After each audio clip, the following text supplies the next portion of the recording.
Fix પગાર outsourcing ને કોન્ટ્રાક્ટના નામે છેલ્લા 25-30 વર્ષથી લાખો કર્મચારીઓનું ભયંકર શોષણ થયું છે.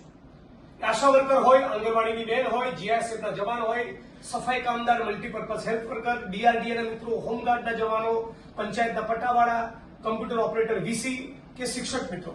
અત્યારે મારી સાથે વાત કરવા બધા શિક્ષક મિત્રો જોડાયેલા છે.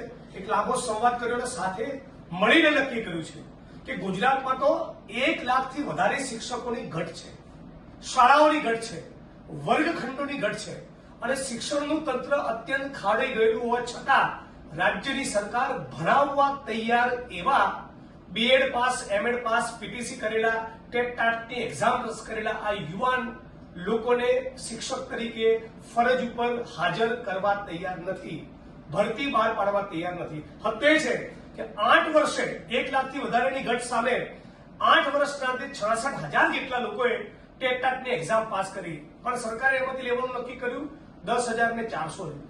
એમાં પણ હજી પ્રક્રિયા પૂરી થઈ નથી. તો તમામ પ્રશ્નોને લઈને 5 સપ્ટેમ્બર શિક્ષક દિવસ નિમિત્તે ચલો ગાંધીનગરનો કોલ આપ્યો છે અને 8 સપ્ટેમ્બરે વિધાનસભાનું સત્ર છે. એ વખતે પણ સમગ્ર ગુજરાતના ટેટ ટાટ પાસ કરનારા યુવાન મિત્રો, તમામ શિક્ષકો, બહેનો, ભાઈઓ ખૂબ મોટી સંખ્યામાં મારી સાથે જોડાઓ. એના માટે વિડીયોના માધ્યમથી અમે બધા સાથે મળીને અપીલ કરીએ છીએ. લડીશું તો જીતીશું. ઘરે બેઠા બેઠા સરકાર કોલ લેટર લઈને નહીં આવે. આટલા વર્ષોથી સરકારે તમને નોકરી આપવાની હોત તો આપી દીધી હોત. એટલે લડીએ, સંઘર્ષ કરીએ, ઇન્કલાબ કરીએ.